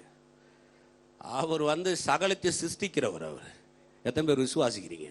கர்த்தர் எப்படிப்பட்டவர் பார்த்தீங்கன்னா, பூமி கீழே விளையேறப்பட்ட கற்களை வச்சார். வெள்ளியும் பொன்னையும் மண்ணோட கலந்து விட்டார். அவர் விளையேறப்பட்ட கற்கள் எங்க இருக்குதுங்க? டைமண்ட் எங்க இருக்கு சொல்லுங்க? மரத்திலே காய்க்குது டைமண்ட். பெட்ரோல் எங்க இருக்குது? இன்னைக்கு 1 லிட்டர் பெட்ரோல் என்ன வேலை? சிலர் காரே வாங்க மாட்டோம். எதுக்கு? பெட்ரோல் போட முடியாது பிரதர். எதுக்கு? வண்டி வாங்க போனவங்க 40 இப்போ 100 கிலோமீட்டர் வருதா வராதா? ஏன்னா பெட்ரோல் விலை அந்த மாதிரி. பெட்ரோல் எங்க இருக்குது? பூமி கீழே அப்படியே சும்மா வார்த்தையில் அப்படி விட்டார். பெட்ரோல் உண்டாக கடவுதுன்னு சொல்லல அவரு. பெட்ரோல் உண்டாக கடவுன்னு சொன்னாரா? விலையேற பெற்ற பெட்ரோலே பூமியில அப்படியெல்லாம் சொல்ல. அவர் சும்மா அப்படியே பூமி உண்டாக கடவுனார். பூமி கீழே பார்த்தீங்கன்னா அப்படியே தங்கத்தையும் விலையேறப்பட்ட வைரம் வைடூரியங்களை தூக்கி உள்ள போட்டார். பெட்ரோல் எல்லாம் உள்ள இருக்குது பாருங்க. இன்னைக்கு போட்டி எடுத்துட்டே இருக்கிறான். 800 கோடி மக்கள் வாழ்றதுக்கு தேவையானதெல்லாம் அதுல இருக்குது. நீங்க நம்ம குடிக்கிற தண்ணி எங்க இருக்குது? 1 லிட்டர் மினரல் வாட்டர் எவ்வளோ இன்னைக்கு? 20 ரூபா. எவ்வளோ? எங்கேருந்து வருதுங்க மினரல் வாட்டர்? சொல்லுங்க. எவன் அப்பன் சம்பாதிச்சது? சொல்லுங்க. எவன் அப்பன் வீட்டு ஃபேக்டரியிலேருந்து வந்தது? சொல்லுங்க பார்க்கலாம். எல்லாம் எங்கேருந்து வருது? எல்லாம் பூமியில். அவர் வந்து பணத்தை ஐஸ்வர்யத்தில் அவர் ஒரு பொருட்டே கிடையாது. பணமும் தெய்வம் ஒன்றுன்னு உலகம் சொல்லிட்டோம். ஒரு கிறிஸ்துவன் சொல்றாதீங்க. பணம்ன்றது ஒரு பொருள், பணம்ன்றது ஒரு சாதாரண விஷயம். பாருங்க, ஐஸ்வர்யத்தின் மயக்கம் சொன்னா பணத்தை சரியான அறிவு இல்லாமல் வச்சுக்கிறது. பழமொழியில வச்சிருப்பாங்க இல்லையா, பணத்தை கொடுத்தா பணம் கூட வாய் தரக்கணும் வாங்க. நான் ஒரு 1000 ரூபாய் கட்டு கொடுக்குறேன், அந்த பணத்தை அதை எழுப்பி தான் வாங்கினேன். லாஸ்டர் கல்றகிட்ட போய் ஏசு நின்று யூதாஸ் காரியத்தை கூப்பிட்டு, அம்பா போய் உன் பணம் மூட்டை கொஞ்சம் ஆட்டுப்பா. சத்தம் கித்தம் கேட்டு லாஸ்டர் எழுந்துங்கிருந்து வெளியில் வந்துட்டோம். ஏன்னா பழமொழி இருக்குதுப்பா, பணத்தை கேட்டால் போனமோ வாய் திறக்கும். லாஸ்டர் கொஞ்சம் சத்தத்தை கித்தத்தை கேட்டு கல்லறையிலேருந்து வந்துட்டோம்னு சொன்னாரா? பணம் வந்து ஒரு பொருள். சொல்லுங்க, பணம் ஒரு பொருள். கர்த்தருக்கு ஈடு இணையாக கிடையாதுங்க. கர்த்தர் வந்து சர்வ வல்லமை உள்ளவர். எத்தனை பேர் விசுவாசிக்கிறீங்க? வேத வசனம் சொல்லுது பாருங்க, 30 லட்சம் ஜனங்களை 40 வருஷம் வனாந்தரத்தில் வச்சு மெயின்டைன் பண்ணவர் அவர். அதான் அவனுக்கு சாதாரணமான நாள் கிடையாது. கறி கடைகளெல்லாம் சண்டை போட்டுருவானுங்க. எங்கள் வீட்டில் ஒரு பிள்ளை இருக்குது, முட்டை கொடுக்கலாம் கோவம் வந்துடும். அதுக்கு முட்டை வேணும் முட்டை வேணும்னாரு. அந்த மாதிரி கேஸ் அது. 40 வருஷம் 30 லட்சம் பேரை வச்சு மெயின்டைன் பண்ண ஒரு தேவன் அவர். அவர்கிட்ட போய் நீங்க பணத்தை காமிக்கிறேன், காசை காமிக்கிறேன், அதெல்லாம் ஒரு பொருட்டே கிடையாது. பாருங்க, ஐஸ்வர்யத்தின் மயக்கம் சொன்னா இன்னைக்கு கிறிஸ்தவனுக்கு ஒரு பெரிய பிரச்சனை நான் பார்த்தீங்கன்னா, பணத்தை குறித்து ஒரு சரியான அறிவு கிடையாது. ஒரு தலைப்பில் பிரசங்கம் பண்ணலான் இருக்கிற பணம் அப்படின்னு பிரசங்கம் பண்ண போறேன். எல்லாரும் பார்க்க போறாங்க, என்ன பணம் பணம் அப்படின்னா என்ன அப்படின்னு பிரசங்கம். பணம் தலைப்பு பேரு பணம். எத்தனை பேர் கேட்கலான்னு ஆசையா இருக்கு? உண்மையாக சும்மா சொல்லலை, ஒரு 4 நாள் செமினாரே கூட நடத்தலான் இருக்கிறேன். ஏன்னா பணத்துக்கு குறித்து பாருங்க, கிறிஸ்தவனுக்கு ஒரு சரியான அறிவு கிடையாது. பணம் பணம் பணம் பணம் பணம். இந்த பணத்தை குறித்து தவறான கண்ணோட்டங்கள் உள்ள வர வர வர வர அவனுக்கு என்ன ஆகுதுன்னு பாத்தீங்கன்னா, வசனத்தை நெருக்கி போடுகிறது. அப்படியே அவன் வசனத்தை அவனை போட்டு கிரஷ் பண்ணது, அவனுக்கு வசனம் உள்ள வரமாட்டேங்குது. இப்ப பணத்தை குறித்து மயக்கம், அப்படியே சொல்லி பாருங்க, ஐஸ்வர்யத்தின் மயக்கம். ஐஸ்வர்யத்தின் மயக்கம் தண்ணி அடிச்சா அப்படியே தள்ளாடுற மாதிரி. தண்ணி அடிச்சா சிறுமூளை பாதிக்கப்பட்டுரும், உங்க சரீரத்துக்கு வர கமாண்ட் எல்லாம் போயிடும். அதுலதான் அவங்க ஆடுறது. எதுக்கு தண்ணி அடிச்சு ஆடுறாங்கன்னு நினைக்கிறீங்க? எதுக்கு ஆடுறான்? உங்க மூளை கனெக்ஷன் என்ன பண்ணிடுது? கட் பண்ணி விட்டுடுது. அதனாலதான் அது அது உங்க சரீரத்தை வந்து அல்லோகோல பண்ணி விட்டுடுது. ஐஸ்வர்யத்தின் மயக்கம் சொன்னா, கிறிஸ்தவனத்துக்கு பணத்தை குறித்து ஒரு சரியான அறிவு இல்லைன்னு வைங்களேன், கர்த்தர் எப்படிப்பட்டவர் என்ற அறிவு அது கட் பண்ணிடுது. வசனம் என்னன்னு தெரியாத கட் பண்ணி விட்டுது, நெருக்கி விட்டுடுது. இப்ப பாருங்க, குடிகாரம் ஆடுற மாதிரி கிறிஸ்தவன் ஆடின்னு போக வேண்டியதாரு. பணத்தை குறித்து சரியான அறிவு கிடையாது, பணம் என்னன்னு புரியுது கிடையாது. இப்போ அவனை போட்டு அது நெருக்குது. அது நெருக்கின உடனே இவன் என்ன சொல்றான்? வசனத்துல வேற சொல்லி பாருங்க, நான் சொல்ல அவரே சொல்றாரு, நெருக்கி போடுகிறதுனால் அவனும், சொல்லுங்க, அவனும் பலனற்று போகிறான். அதான் பிரச்சனையே. இப்ப அவனுக்கு என்ன பலனற்று ஏன் போறோம்? வசனம் வேணும். சொல்லுங்க, வசனம் வேணும். நான் சொல்றேன், கர்த்தர் வந்து சாதாரணமா போதிக்க மாட்டாரு. இந்த ஓமைகள் எடுத்து இயேசு தன் சீஷர்களுக்கு போதிக்கிறார். அவர் போதிக்கிற இந்த வசனத்தின் வெளிச்சங்களை இருதயங்களை பற்றுக்கொள்ளுங்க, ஆஸ்தி ஐஸ்வர்யம் நம்ம மேல வந்து தங்கும். ஆமென். சில நேரத்தில் நமக்கு கஷ்டம் வருது. எனக்கு கஷ்டம் இல்லைன்னு நினைக்கிறீங்களா? எனக்கு பிரச்சனை இல்லைன்னு நினைக்கிறீங்களா? இல்லை உங்களுக்கு கஷ்டம் இல்லையா, பிரச்சனை இல்லையா? எல்லாம் இருக்குது பாருங்க. ஏன்னா எல்லாம் நம்மளை வந்து சில நேரத்தில் பாதிக்கிறது தான், எல்லாம் நம்மளை அழுத்தது தான். ஆனா பாருங்க, சில நேரத்தில் அப்படி அழுத்துறதுனால அப்படியே இருந்துருன்னு வரக்கூடாது. அதுல இருந்து வெளியில வர்றதுக்கு ஒரு மிகப்பெரிய உதவி என்ன அப்படின்னு பாத்தீங்கன்னா, கடவுளுடைய வார்த்தை மாத்திரம் தான். ஆமென். எத்தனை பேர் விசுவாசிக்கிறீங்க? இதை வந்து பவுல் சொல்றாரு, இந்த வசனத்தின் நிமித்தம் சொல்றோம் இல்லைங்களா? இந்த வசனத்தின் நிமித்தம் தான் பிரச்சனை வர்றதுக்கு பவுல் ஒரு பெரிய எடுத்துக்காட்டு. பவுல் சொல்லும் போது நிறைய பிரச்சனைகளை சந்திச்சார், கொஞ்சம் நஞ்சம் கிடையாது. ஏன் பவுல் அவ்வளவு பிரச்சனைகளை சந்திச்சார் அது அவரே சொல்றாரு, வாய் திறந்து சொல்றாரு. வாசிப்போம், 2 கொரிந்தியர் 12ஆம் அதிகாரத்துக்கு 10 வாசிக்கிறேன். அந்தபடி நான் பலவீனமா இருக்கும் போதே பலவுள்ளவனா இருக்கிறேன். ஆகையால் கிறிஸ்துவின் நிமித்தம் எனக்கு வரும் பலவீனங்களிலும் நிந்தைகளிலும் நெருக்கங்களிலும் துன்பங்களிலும் இடுக்கண்களிலும் நான் பிரியப்படுகிறேன். மேன்மை பாராட்டி 11 மேன்மை பாராட்டி புத்திரனானேன். நீங்களே இதற்கு என்னை பலவந்தப்படுத்தினீர்கள். நான் ஒன்றுமில்லை என்றாலும் மகா பிரதான அப்போஸ்தலருக்கும் நான் எவ்வளவும் குறைந்தவனாய் இராதபடியால் உங்களால மெச்சிக்கொள்ள வேண்டியதா இருந்ததே. இப்ப சொல்றாரு, நிறைய பிரச்சனைகள் நான் சந்திச்சேன், நிறைய காரியங்கள் வந்தது, அதெல்லாம் உண்மைதான். எவ்வளவு நெருக்கத்தை பார்த்தேன். இன்னொன்று நீங்க போனீங்கன்னா, இயற்கையால் வந்த மோசங்கள், சொந்த சகோதரால் வந்த, கள்ள சகோதரால் வந்த மோசங்கள், நிர்வாணம், பசி எல்லாம் பேசுறாங்க. ஒரு பெரிய பட்டியலே போடுறாரு. நிறைய பிரச்சனை நான் சந்திச்சேன். ஏன் இவ்வளவு பிரச்சனையை சந்திக்கிறதுக்கு அவர் ஏன்னு சொன்னா, 12:1 வாசிங்க. இங்க இந்த வர பிரச்சனைக்கு ஆரம்பிக்கும் போது எங்க ஆரம்பிக்கிறான்னு உங்களுக்கு தெரியும் பாருங்க. மேன்மை பாராட்டுகிறது எனக்கு தகுதி அல்லவே, ஆகிலும் கர்த்தர் அருளின தரிசனங்களையும் வெளிப்பாடுகளையும் சொல்லுகிறேன். கர்த்தர் அருளின தரிசனங்களையும் வெளிப்பாடுகளையும் சும்மா வரல பிரச்சனை. 14 நிருபத்தை எழுதின ஒரு மனுஷன், கல்வாரி சிலுவைக்கு அப்புறம் இந்த பூமியில சிலுவையினால என்ன நடக்க போகுது, ஒரு மேன்மை என்ன, எப்படி இந்த உலகம் மாறப்போகுது, மனுஷன் வாழ்க்கை எப்படி மேன்மை வரப்போகுதுன்னு உலகளாவிய சபைகளுக்கு நிருபத்தை எழுதுறாரு. இப்போ ஒரு பெரிய வெளிப்பாடை பெற்றுக்கிட்டாரு. உடனே பொல்லாங்க என்ன பண்றான்? ஒரு வழியில வரல. இந்த வார்த்தை உலகத்துல பரவக்கூடாது, இந்த வார்த்தை சபைகள்ல பிரசங்கம் பண்ணக்கூடாது, இந்த வார்த்தை ஜனங்களுக்குள்ள போகக்கூடாது, இந்த வார்த்தை முற்றுப்புள்ளி வைக்கப்படணுன்றதுக்காக தான் பவுலை போட்டு பிசாசு அந்த பாடுபடுத்துறான். எல்லா பிரச்சனைகளும் கொண்டு வரான், அவரை சுத்தி நெருக்குகிறான். ஏன்னா வசனம் வந்துடக்கூடாது. நீங்க யோசிச்சு பாருங்க, அப்படி நெருக்குனா இன்னைக்கு அவர் எழுதின 16 நிருபங்களும் கடவுளுடைய வேத வார்த்தையை கர்த்தர் மாத்திட்டார். ஆமென். எத்தனை பேர் விசுவாசிக்கிறீங்க? இல்ல மாற்றமே வந்திருக்காது. இயேசு எருசலேம் சுத்தி ஊழியம் பண்ணாரு. யோவான், பேதுரு, யாக்கோப்பு யூதர்களுக்குள்ள ஊழியம் பண்ணாங்க. பவுல் தான் புறஜாதிகளை வெளியில வந்தாரு. பவுல் தான் கிரேக்கர்கிட்ட போய் பேசுறாரு. பவுல் தான் அந்நிய ஜனங்கள்ட்ட போறாரு.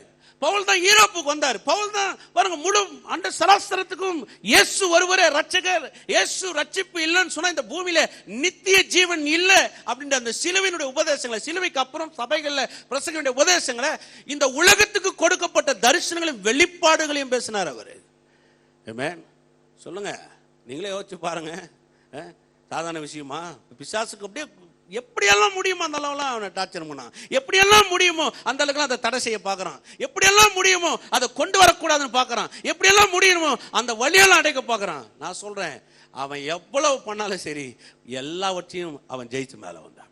ஏன்னா 9வது வசனம் சொல்லுது பாருங்க, 9 வாசிங்க.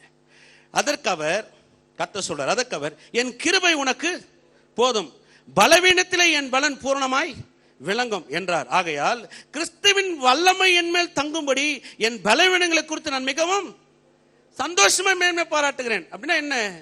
எல்லாத்தையும் ஜெயிக்கக்கூடிய அளவுக்கு வசனம் பரவ போது. இப்ப ஆண்டவர் சொல்றாரு, என் கிருபை உனக்கு போதும். என் கிருபை உனக்கு போதும்னா என்ன? இந்த வசனத்தை தடை செய்யக்கூடாத அளவுக்கு கிருபையினால உன்னை காத்துக்கொள்றேன். இந்த வசனம் உலகம் முழுவதும் பிரசங்கம் பண்ண போகுது. இன்னைக்கு யோசிச்சு பாருங்க, உலகளாவிய அளவுக்கு லட்சக்கணக்கான சபையில இன்னைக்கு காலையில வரையும் பவுல் எழுதின நிருபங்கள் இருந்து பிரசங்கம் பண்ணப்படுகிறது. எத்தனை பேர் ஒத்துக்கொள்றீங்க? அப்ப பிரச்சனை வருதா? வரலீங்களா? வருது. ஆனா ஜெயிக்குதா? எது வரையும்? இன்னைக்கு காலையில் வரையும் ஜெயிச்சிருது. எத்தனை பேர் விசுவாசிக்கிறீங்க? அப்போ வசனத்தை எதுவுமே நெருக்கிறான், அவன் அதெல்லாம் செய்கிறான். ஆனால் அவன் பலனற்று ஏன் போகிறாங்கன்னா, இதை விட்டுடுறாங்க.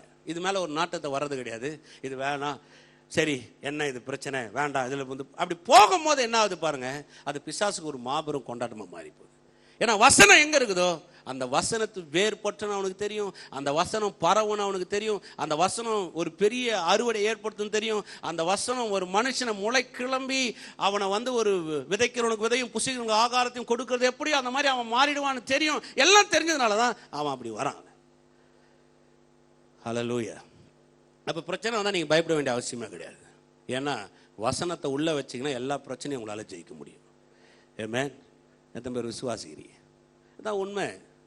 இது உங்களுக்கு மாத்திரம் இல்லை பாருங்க, உலகத்துக்கு இந்த சட்டம் தான். ரட்சிக்கப்பட்ட ஒவ்வொரு விசுவாசிக்கும் சொல்றேன், ஒரு வசனத்தை உள்ள காத்து கொண்டோம்னா, நான் சொல்றேன், வசனத்தினுடைய வேர் உள்ள பற்றி போயிடுச்சுன்னா, வசனம் உள்ள பரவிடுச்சுன்னா, நம்ம எந்த உபத்திரங்களையும் துன்பங்களையும் உலக கவலைகளையும் ஐஸ்வர்யத்தின் மயக்கத்தையும் நம்மளால ஜெயித்து மேல வர முடியும்.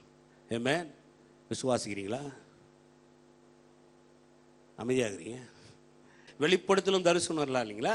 அது கிடைச்சதுனால தான் அப்படி ஆனார். அது எப்படிப்பட்ட வெளிச்சத்தில் பேசுறாரு அது நம்ம கொஞ்சம் பார்க்கலாம்.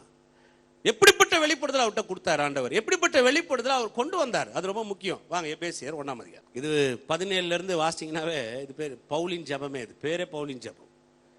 பவுல் வந்து சபைகளுக்கு பண்ண ஒரு ஏறெடுத்த ஜெபம். இது ரொம்ப அருமையான ஒரு ஜெபம். இது சொல்றாரு இவரு, நம்முடைய கர்த்தராகிய இயேசு கிறிஸ்துவின் தேவனும் மகிமையின் பிதாவானவர் தம்மை நீங்கள் அறிந்து கொள்வதற்கான ஞானத்தையும் தெளிவையும் அளிக்கிற ஆவியை உங்களுக்கு தந்தரல வேண்டும் என்றும், தாம் நம்மை அழைத்ததினாலே நமக்கு உண்டாயிருக்கிற நம்பிக்கை இன்னதென்றும், பரிசுத்தவான்களிடத்தில் தமக்கு உண்டாயிருக்கிற சுதந்திரத்தினுடைய மகிமையின் ஐஸ்வர்யம் இன்னதென்றும், தாம் கிறிஸ்துவை மரித்தோரிலிருந்து எழுப்பி அவரிடத்தில் நடப்பித்த தமது பலத்த சத்துவத்தின் வல்லமையின்படியே விசுவாசிக்கிறவர்களாகிய நம்மிடத்தில் காண்பிக்கும் தம்முடைய வல்லமையின் மகா மேன்மையான மகத்துவம் என்னதென்றும் நீங்கள் அறியும்படிக்கு அவர் உங்களுக்கு பிரகாசமுள்ள மனக்கண்களை கொடுக்க வேண்டும் என்று வேண்டிக் கொள்கிறேன். இது ஒரு அருமையான காரியம். இது இதில் நிறைய பிரசங்கம் பண்ணியிருக்கிறேன். இதில் இன்னும் நிறைய பிரசங்கம் பண்ணலாம், சார் வரையும் பண்ணலாம், இந்த பூமியில் இருக்கிற வரையும் பண்ணலாம். அவ்வளோ பெரிய பிரசங்கத்தில் உள்ளாடிங்கிறது. இந்த 17 நீங்கள் எடுத்தீங்கன்னா அருமையாக பிரசங்கம் பண்ணினே போகலாம். இது ரொம்ப அருமையான ஒரு காரியம் பாருங்க. பவுல் வந்து எதை பெற்றுக்கொண்டாரோ அதை வந்து அப்படியே சபையில் கொண்டு வரணும்னு பார்க்குறாரு, விசுவாசிகளுக்குள்ள வரணும்னு பார்க்குறாரு.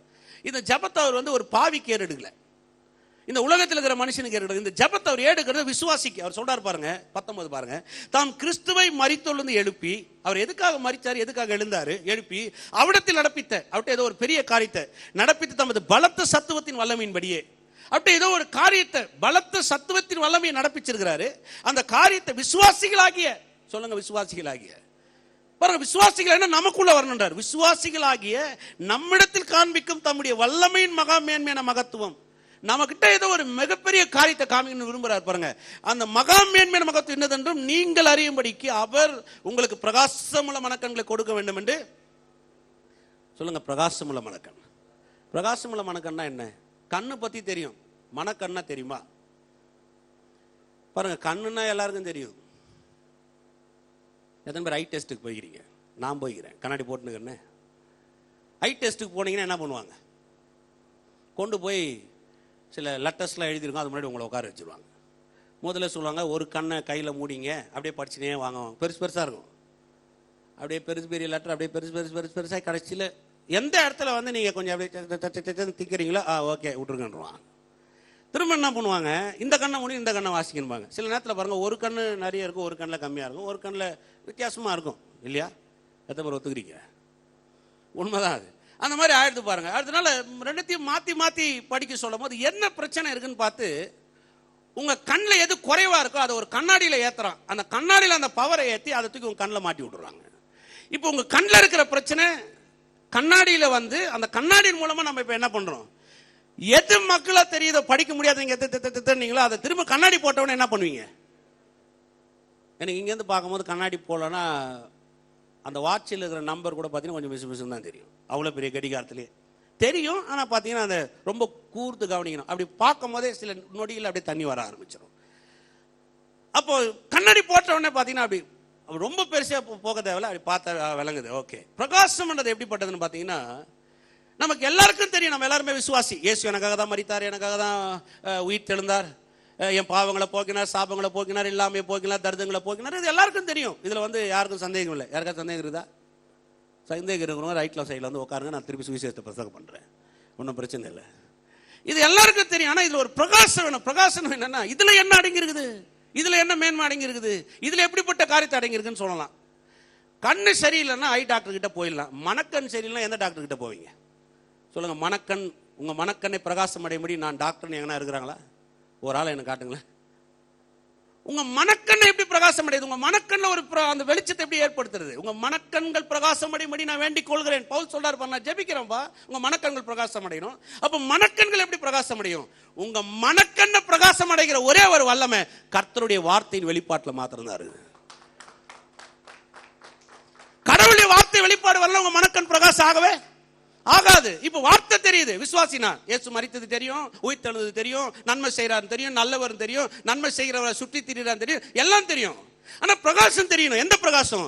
அந்த வார்த்தையில ஏதோ ஒண்ணு என் கண்ணுக்கு மறைக்கப்பட்டிருக்கிறது. அந்த வார்த்தையில இருந்து சில விஷயங்கள் எனக்கு நடக்காம இருக்குது. அந்த வார்த்தையில சில காரியங்கள் நான் பெற்றுக்கொள்ள முடியாத ஏதோ ஒரு தடை இருக்கு. அந்த பிரகாசம் எனக்கு தெரியணும். அந்த பிரகாசம் உங்களுக்கு தெரியணும்னா வார்த்தையினுடைய வெளிப்பாடு மிக அவசியம் உங்களுக்கு. ஆமென். அதான் அவர் அந்த வார்த்தையின் பிரகாசத்தை பெற்றுக்கொண்டார். அதனாலதான் அவர் பேசுறாரு. இதை வந்து யாரும் எழுதல சபைக்கு. இப்படி பேதுரு எழுதல, நீ வாட்சி பாருங்க, யோவான் எழுதல, யாக்கோபு எழுதல, பவுல் தான் எழுதுறாரு. எப்படிப்பட்ட பிரகாசம் அது அப்படியே வாசிக்கலாம். வேண்டிக் கொள்ளுகிறேன் அப்படின்னு சொல்லிட்டு விட்டுறல. உங்களுக்கு இதெல்லாம் தெரிஞ்சுக்கணும், இது வரணும், உங்க மனதில் வரணும், இது உங்களுக்குள்ள வேலை செய்யணும், நான் வேண்டிக் கொள்ளுகிறேன்னு சொல்லிட்டு அப்படியே நிறுத்தல. அது என்னன்னு சொல்றாரு 20, எல்லா துரைத்தனத்திற்கும் அதிகாரத்துக்கும் வல்லமைக்கும் கர்த்தத்துவக்கும் இம்மையிலும் மாத்திரமல்ல மறுமையிலும் பேர் பெற்றுக்கும் எல்லா நாமத்திற்கும் மேலாய் அவர் உயர்ந்திருக்கத்தக்கதாக அவரை உன்னதங்களில் தம்முடைய வலது பாசத்தை உட்கார்படி செய்து எல்லாவற்றையும் என்னுடைய பாதங்களுக்கு கீழ்ப்படுத்தி எல்லாவற்றையும் எல்லாவற்றாலும் சொல்லுங்க, எல்லாவற்றையும் எல்லாவற்றாலும் நிரப்புகிறவருடைய நிறைவாகிய சரீரமான சபைக்கு அவரை எல்லாவற்றுக்கும் மேலாக தலையாக சொல்லுங்க, எல்லாவற்றையும் எல்லாவற்றாலும். பக்கத்தில் சொல்லுங்க, எல்லாவற்றையும் எல்லாவற்றாலும். யோசிச்சு பாருங்க, வேற என்ன யோசிக்கிறீங்க? இதுல என்ன நடந்ததுன்றது அப்படியே பேசுறாரு. எல்லாவற்றையும் எல்லாவற்றாலும் நிரப்பருடைய நிறைவாகிய சரீரமான சபைக்கு அவரை எல்லாவற்றுக்கும் மேலாக தலையாக சொல்லுங்க, எல்லாவற்றுக்கும் மேலாக.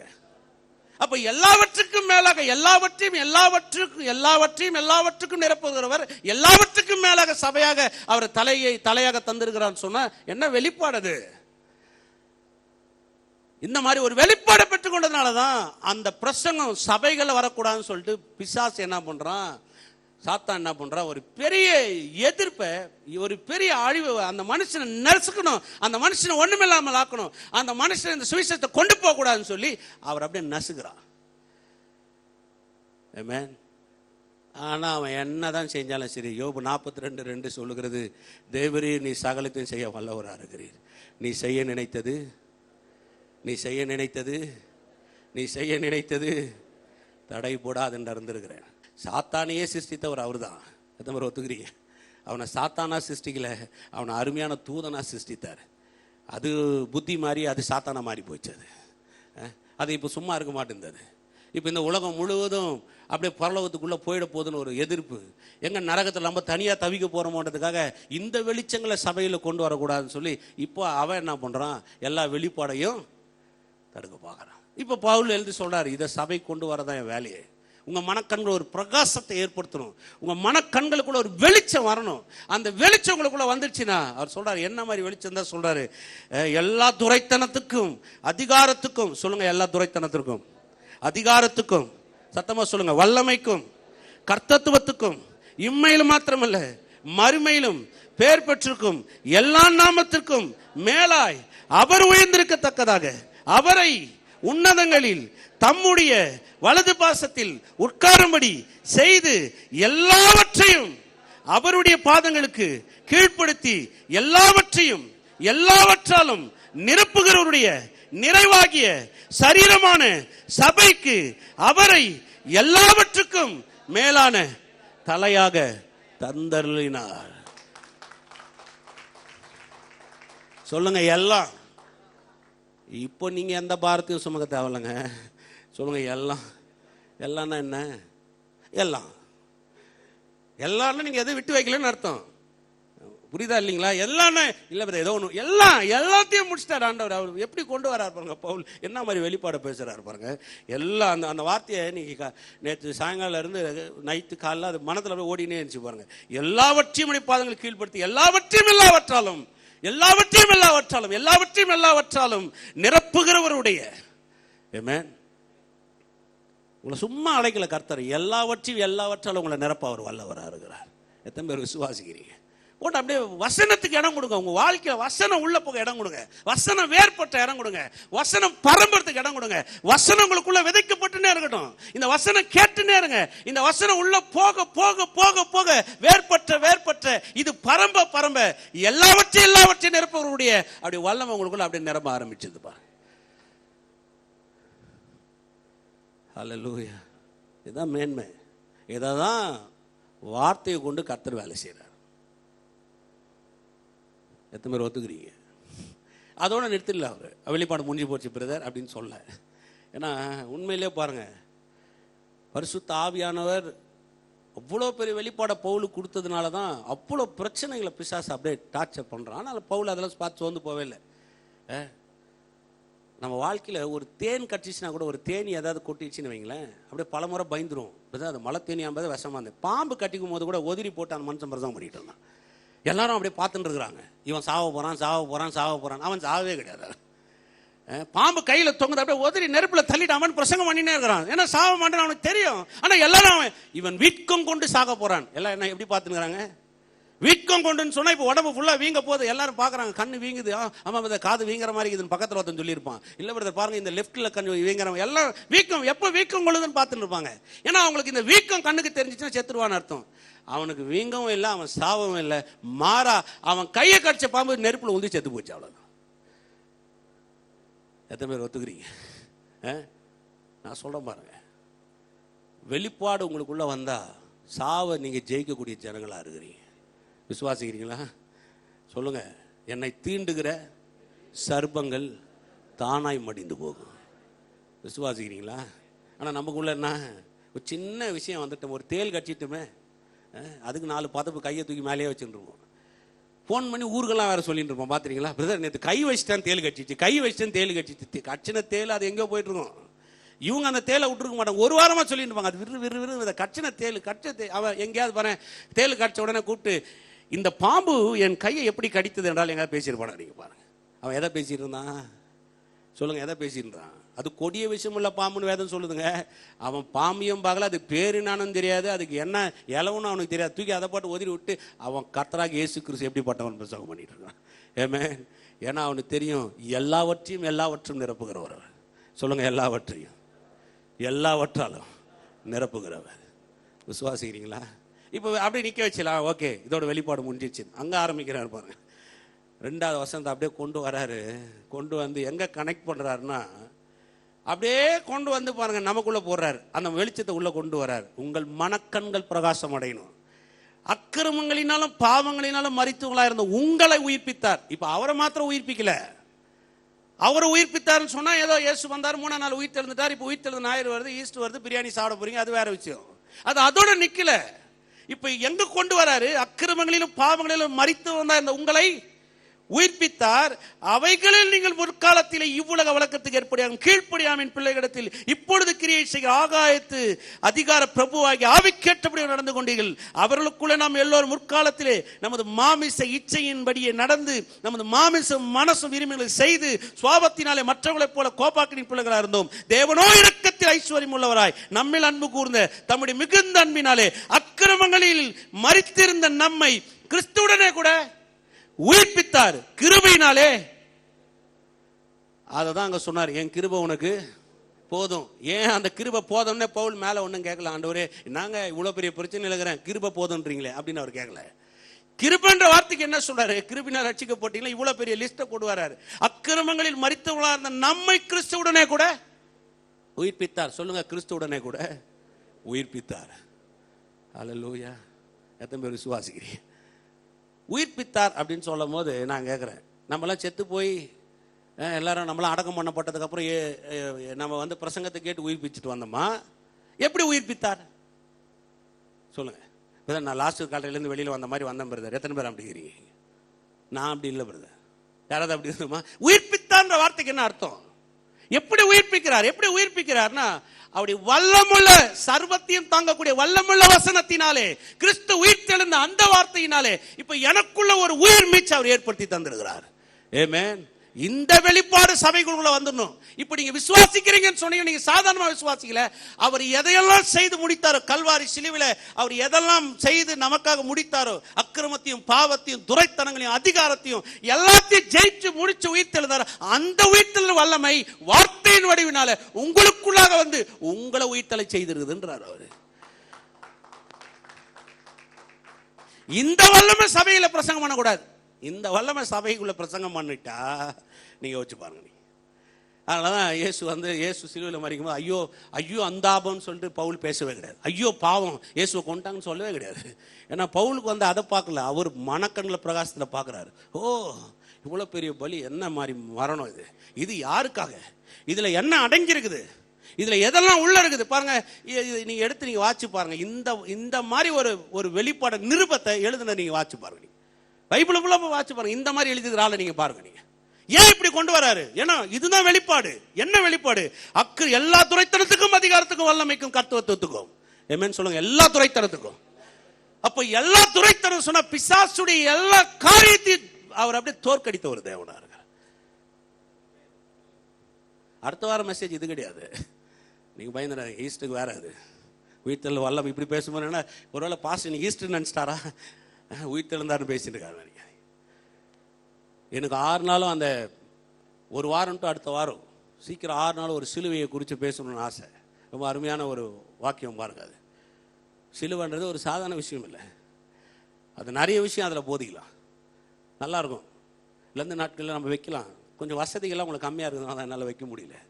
கொஞ்சம் வசதிகள் நல்லா இருந்துச்சுன்னா பெரிய அளவில் வைக்கணும்னு விரும்புகிறேன். ஏமே ரொம்ப நாள் ஆசை, ரொம்ப நாள் கனவு எனக்கு. அது இப்படி செய்யணும்னு ஒரு எண்ணம் இருக்கு. இது சாதாரணமான காரியம் இல்லை. பாருங்க எப்படி பேசுறாரு பாருங்க. அவர் உயிர்ப்பித்தார் எப்படின்னா இந்த வெளிப்பாடை இப்போ சபைகளுக்குள்ள கொண்டு வரக்கூடாது. அதனால தான் உபத்திரம். ஆனால் நான் சொல்றேன், அந்த உபத்திரமும் அந்த துன்பமும் பவுலை வந்து தடை செய்யல. அந்த உபத்திரத்தை விட அந்த துன்பத்தை விட ஜெயிச்சுட்டு இன்னைக்கும் அப்படி உயிர்த்தல் வல்லமை நம்ம பிரசவம் பண்ணியிருந்தார். ஆமென். வார்த்தை உள்ள வந்துருச்சுன்னா மனக்கண்கள் பிரகாசம் ஆயிடுது. எத்தனை பேர் ஒத்துக்கிறீங்க?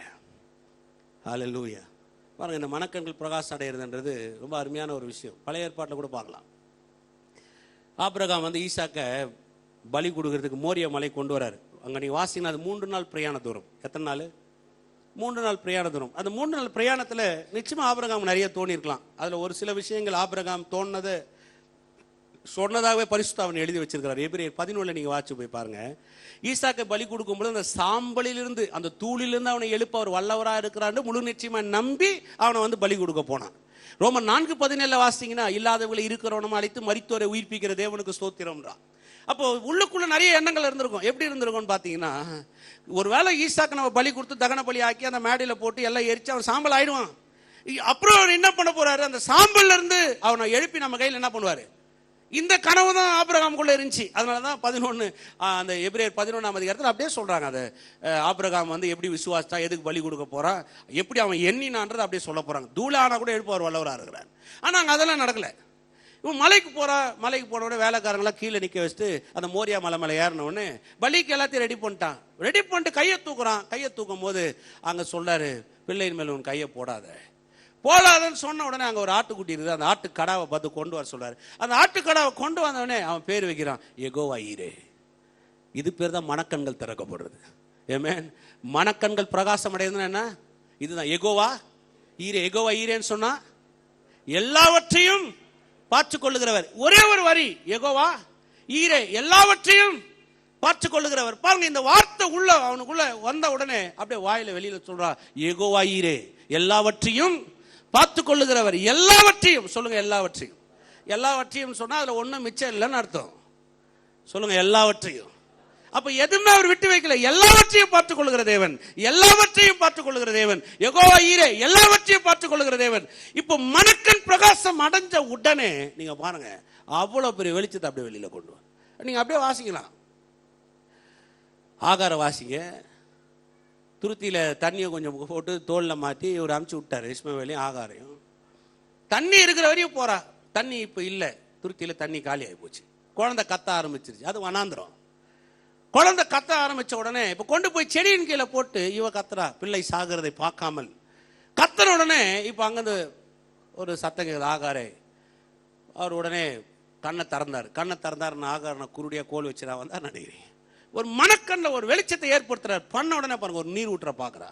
அந்த நீர் ஊற்ற பார்த்த உடனே சொல்றா, எல்ரோயி, என்னை காண்கிற தேவன். பாருங்க, அந்த கண்ணை திறந்த உடனே அந்த நீர் ஊற்ற பாக்குற. நீர் ஊற்ற பார்த்த உடனே வாய் திறந்து சொல்ற, எல்ரோயி, என்னை காண்கிற தேவன். நான் சொல்ல பாருங்க, இந்த வசனங்களை நீங்க வாசிக்க உங்க மனக்கண்கள் அப்படியே பிரகாசம் அடையும்.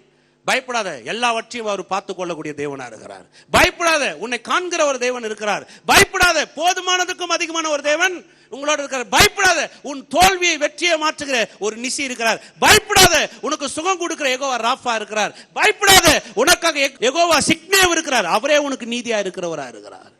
எத்தனை பேர் விசுவாசிக்கிறீங்க? அப்ப வசனம் என்ன செய்யுது? உங்களுக்குள்ள போனா உங்க மனக்கண்களை அப்படியே பிரகாசம் ஆக்குது. இந்த பிரகாசம் வரக்கூடாது, அதை தான் பிசாசு தடுக்கிறான். ஒரு சாதாரண ஆளா வாழ்ந்துடலாம், ஒண்ணுமே இல்லாம. தோத்திரம் பிரதர், தோத்திரம் சிஸ்டர், எப்படி இருக்கீங்க? நான் சாப்பிட்டேன், நீங்க பிரியாணி சாப்பிட்டீங்களா? நேற்று நான் குழம்பு வச்சிங்க, நீங்க நான் குழம்பு வச்சோம். வசனத்தை பேசணும். சொல்லுங்க, வசனத்தை பேசணும். பக்கத்துல பா சொல்லுங்க, வசனத்தை பேசு. ஒருத்தருக்கு ஒருத்தர் நீங்க பேசி போறாங்க. அந்த வசனங்கள் உள்ள வர வர வர வர வர நான் சொல்றேன், வாழ்க்கையில உங்க மனக்கண்கள் பிரகாசம் அடைகிறத எந்த பிசாசாலையும் தடை செய்ய முடியாது. ஆமென். எத்தனை பேர் ஒத்துக்கொள்றீங்க? பக்கத்துல பா சொல்லுங்க, உங்க மனக்கண்கள் பிரகாசம் அடையும்படி வேண்டிக் கொள்ளுகிறேன். ஒருத்தர் ஜெபம் பண்ணனா இதுக்கு ஜெபம் பண்ணுங்க. வேற ஒன்றும் பெருசா பவுல் பாருங்க சொல்றாரு, எல்லாம் விசுவாசிங்கப்பா, நீங்க எல்லாம் விசுவாசி, எனக்கு தெரியும். ஆனா நான் சொல்றேன், உங்க மனக்கண்கள் பிரகாசிக்கும்படி நான் வேண்டிக் கொள்கிறேன். இது ஒரு சாதாரணமான விஷயம் அல்ல, இது ஒரு பெரிய விஷயம். இது அண்ட சராசரத்தை படைத்த தேவன் இந்த உலகத்தில் எதை செய்தார்? சர்வ வல்லம் உள்ள தன் வசனத்தினால் எப்படி தாங்குறாரு? எப்படி இதெல்லாம் நடக்குது? இந்த உலகத்தில் எப்படி காரியங்களை மாற்றி அமைத்தார்? எப்படி இந்த உலகத்தில் நன்மையை கொண்டு வந்தார்? எப்படி தன் குமாரன் மூலமாய் நம்முடைய வாழ்க்கையில் என்ன செய்து நிறைவேற்றினார்? இதை சபையில கொண்டு வரதுக்கு பரிசுத்த ஆவியானவர் பவுலை ஒரு பெரிய அச்சாரமா பயன்படுத்தினார். இதை வச்சுதான் பாருங்க பிசாசு பவுலை பல வகையில துன்பங்களை உபத்திரங்களை கொண்டு வரான். இது கிறிஸ்துவ வாழ்க்கையில வேற மாதிரி மாத்திட்டாங்க. என்ன சொல்லிட்டாங்கன்னா, பவுலே அவ்வளவு துன்பப்பட்டார் பார்த்தீங்களா, நீங்க பவுல் மாதிரி வெளிப்பாடு பெற்றீங்களா எனக்கு சொல்லுங்க. அப்படி வரக்கூடாது. இது அந்த துன்பத்தையும் அந்த உபத்திரவத்தையும் மேன்மைப்படுத்துறது ஒரு பெரிய வேலையே கிடையாது. அந்த துன்பங்களையும் அந்த மேன்மைகளையும் பவுல் ஜெயிச்சாருங்க. எத்தனை பேர் விசுவாசிக்கிறீங்க? சொல்லுங்க, அந்த துன்பங்களையும் அந்த உபத்திரவங்களையும் பவுல் ஜெயிச்சாரு. இப்ப நான் ஜெயிக்கக்கூடிய வல்லம் உள்ள வசனத்தின் மேல அறிவு வரணும். உபத்திரத்தை விட வசனத்துல வல்லம் இருக்கு, துன்பத்தை விட வசனத்துல வல்லம் இருக்கு. ஹல்லேலூயா. எத்தனை பேர் சந்தோஷப்படுறீங்க? கரங்களை தட்டி தேவனை மகிமைப்படுத்தும் உற்சாகத்தோட எல்லா கரங்களை வைத்து வாய்களை திறந்து நம்ம ஸ்தோத்திரிப்போமா எல்லாரும். ஹல்லேலூயா. எல்லாரும் வாய்களை திறந்து ஸ்தோத்திரிப்போமா. ஓ மக்கு நன்றி, நன்றி ராஜா, நன்றி கர்த்தாவே. ஹல்லேலூயா, ஹல்லேலூயா, ஹல்லேலூயா. ஓ மை துதிக்கிறோம், துதிக்கிறோம், துதிக்கிறோம் கர்த்தாவே. ஓ மக்கு நன்றி, நன்றி, நன்றி ராஜா. ஹல்லேலூயா, ஹல்லேலூயா, ஹல்லேலூயா. ஓ மை ஸ்தோத்திரிக்கிறோம். எல்லா வாய்களை திறந்து ஸ்தோத்திரிப்போமா.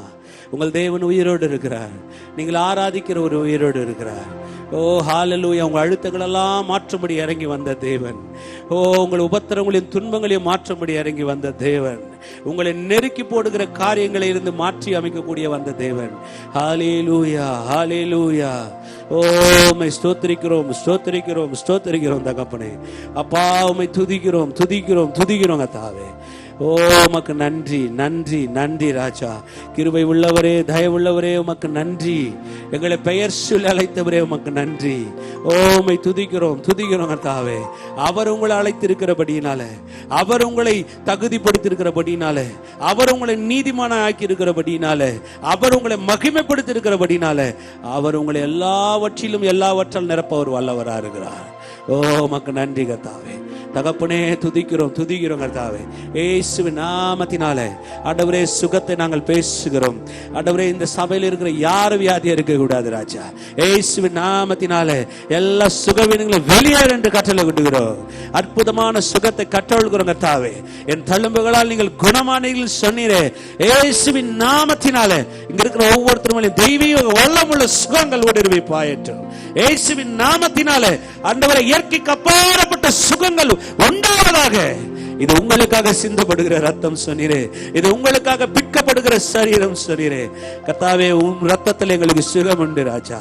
இயேசுவின் நாமத்தினாலே, இயேசுவின் நாமத்தினாலே ஆண்டவர் இதுவரை அந்த வலியும் வேதனைகளை கண்ட ஒவ்வொருத்தர் வாழ்க்கையிலும் ஒரு மாபெரும் வெற்றி சுகங்கள் உண்டாகட்டும் கர்த்தாவே. மன அழுத்தங்கள் மாற்றப்படட்டும், மன அழுத்தத்திலிருந்து விடுதலைகள் உண்டாகட்டும். இயேசுவின் நாமத்தினால தரித்திரங்கள் ஓடியட்டும், இயேசுவின் நாமத்தில கடன்கள் ஓடியட்டும், இயேசுவின் நாமத்தினால அந்த மன உளைச்சல்கள் ஓடியட்டும், இயேசுவின் நாமத்தினால. ஓ கர்த்தாவே உம்முடைய ஜீவனை பேசுகிறோம் கர்த்தாவே. என் வார்த்தை ஆவியாயும் ஜீவனுமாயிருக்கும் சொன்னீரே. இப்படி ஜீவனுள்ள வார்த்தைகளுக்குள்ளாய் ஊடுருவி பாய்வதாக. சுகமுள்ள வார்த்தைகள் ஜீவனோடு இவர்களுக்குள்ளாய் ஊடுருவி பாய்வதாக. ஐஸ்வர்யமுள்ள வார்த்தைகள் ஜீவனோடு இவர்களுக்குள்ளாய் ஊடுருவி பாய்வதாக. ஓ நன்றி கர்த்தாவே, ஓ நன்றி, நன்றி கர்த்தாவே, நன்றி ராஜா. ஹalleluya. நீ தேற்றுகிற தேவன் ஆண்டவரே. இயேசுவின் நாமத்தினால எங்கள் ஜெபத்துக்கு பதிலை தருகிற தேவன் நீர் என்று நாங்கள் அறிந்திருக்கிறோம். ஓ நன்றி கர்த்தாவே, நன்றி, நன்றி ராஜா. ஓ அப்படி செய்தபடினால நமக்கு நன்றி செலுத்துகிறோம். இயேசு கிறிஸ்துவின் வல்லமுள்ள நாமத்தினால நன்றி சொல்லி ஜெபிக்கிறோம் ஜீவனுள்ள நல்ல பிதாவே. ஆமென்.